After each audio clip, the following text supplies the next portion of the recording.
Hello subscribers and patrons! Welcome back to the new show. My name is Random Rob. Today I'm talking about Richard Kelly's cult classic from 2001, Donnie Darko. Where were you the first time you saw Donnie Darko?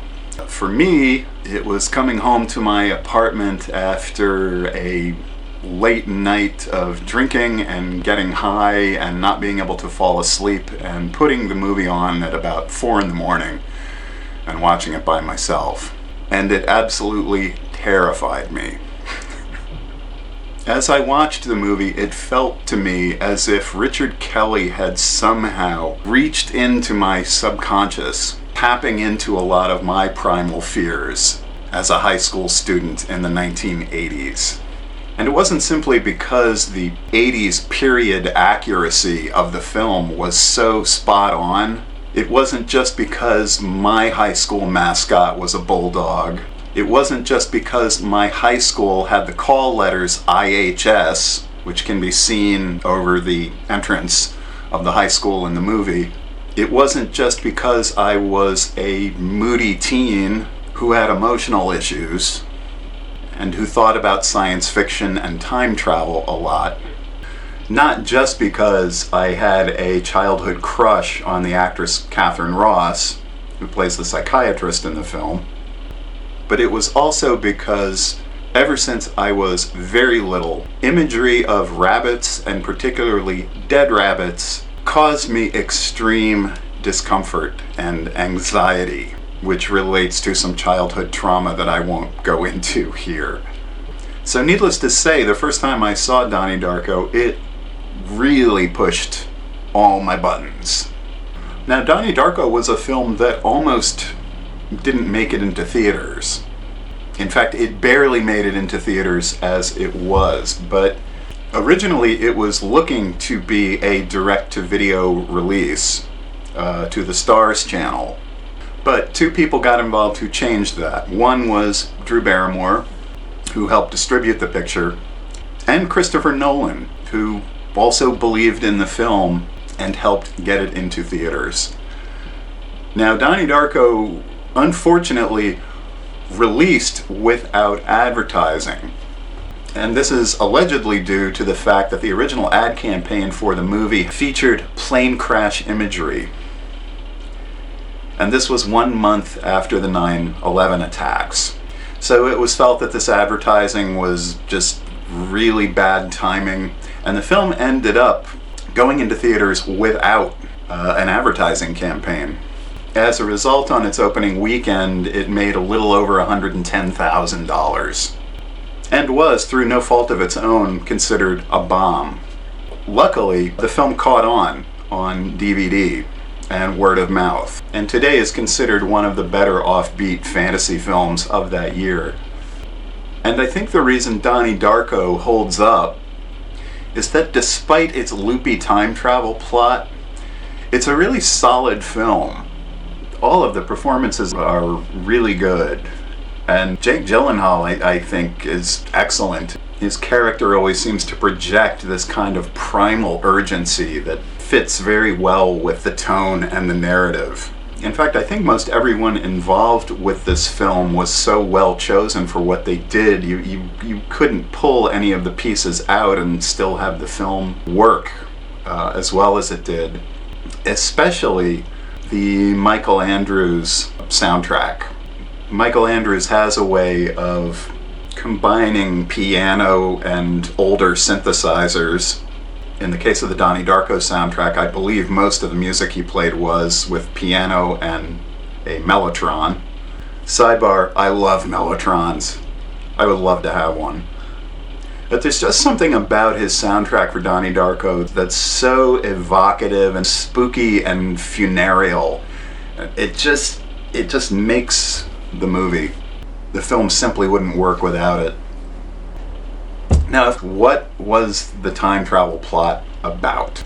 Now, for this video, I sat down and watched the film again, and I made my own set of notes about time travel.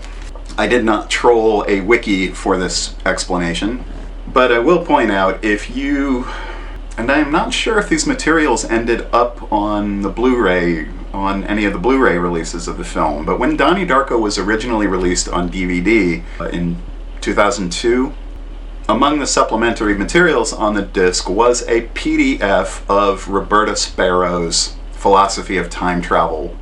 Now, of course, it wasn't a whole book. I think it was about 8 or 10 pages that precisely explained Kelly's time travel mechanics for the film. So the first thing to really understand about this time travel plot is that all of the events in the movie, once the airplane engine crashes through Donnie's bedroom on October 2nd, up to the moment that his mother is returning from Los Angeles and the engine falls off her plane, all of these events within the movie are a hyper-universe, a one-off, a bubble, and that the existence of this hyper-universe threatens to destroy the real universe, which is why Frank tells Donnie that the people in Middlesex are in danger. It's also important to note that this universe begins and ends at the same place. It goes in a loop. The plane engine, at the end of October, falls off the plane, passes through a time portal to October 2nd, where it should kill Donnie in his bedroom. But at the beginning of the film, Donnie is woken up by Frank and sleepwalks out onto the golf course, where Frank explains to him that this universe can only exist for a month. Now, why does the portal appear over Donnie's house in the first place? The reason is, and this is explained in the Philosophy of Time Travel book, kind of vaguely, is that portals can be created by an alchemical process involving, among other things, summoning elements, specifically fire and water. This is why Frank tells Donnie to break the water main at the school and to set fire to Jim Cunningham's house. So although it appears early on that Frank is simply getting Donnie to act on his aggressive impulses, there's actually a purpose to it in that it is creating this portal. And you have to accept that it creates a paradox. Why isn't Donnie killed by the airplane engine to begin with? Because Frank tells him to wake up. Cause and effect does not line up neatly here because it's a paradox, and that's always the problem with any time travel story. Why was the portal there to begin with? Because Donnie created it. Why did Donnie create it? Because Frank told him to. Why did Frank tell him to? Because if he didn't, the hyper-universe they were in would destroy our universe. And Kelly himself is aware of this confusing intervention by Frank, because when Frank shows up at the end of the film and kills Gretchen with his car, Donnie says the words Deus Ex Machina, our savior, in a sense letting the audience know that he's blaming Frank for the confusing paradox in the narrative. Another important point is that this hyper-universe that is created by Donnie avoiding his own death is intimately tied to him, and that everyone and everything within this hyper-universe is sort of following Donnie's urges and allows Donnie to do things in this universe that he might not ordinarily do. I also noticed a funny connection this time when I was watching the film between the lifeline, the exercise that Kitty has the students perform in the school, with the line on the blackboard that breaks down all human motivations to either fear or love. And I thought it was ironic that a lot of what Donnie does early on is motivated by fear, his own need to act out, to try to change the things he doesn't like. And that ultimately, at the climax, when he finally realizes he's in a time loop and that nothing in this universe is really real, that he accepts his own death. Finally, having purged himself of the negative, he now can love himself at the end. This is why, in the moments before he dies, he's shown laughing exultantly. Let's see, some other interesting trivia I discovered. The movie that Donnie and Gretchen are supposed to be watching in the theater was not originally going to be The Evil Dead, but was going to be the 1984 film Chud. But there was a problem figuring out who owned the rights to the film. So Sam Raimi stepped in and said he'd let them use Evil Dead. Chud was produced by my late uncle, Andy Bonim. Another strange coincidence. This is a good one. The fat man in the red jogging suit, who we see twice during the film, was supposed to be an FAA agent. The idea being that the FAA was so creeped out by this mysterious airplane engine that they couldn't identify appearing out of nowhere, that they left some agents in the town to keep an eye on the Darko family. Some trivia about Patrick Swayze. All the outfits he wore in the film were clothing he had from the 80s, and that apparently part of the reason he wanted to play the character of Jim Cunningham was because of his experiences in the Church of Scientology. I hope you enjoyed this little talk about Donnie Darko.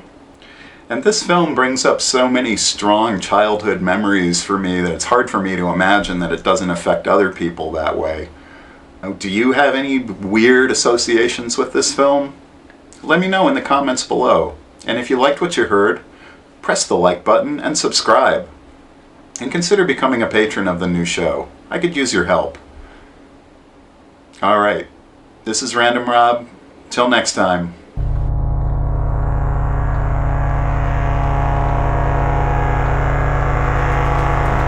The new show is made possible by generous support from viewers like Arnell, Skipnick, Christopher, Eric, and B. Thank you so much for your support.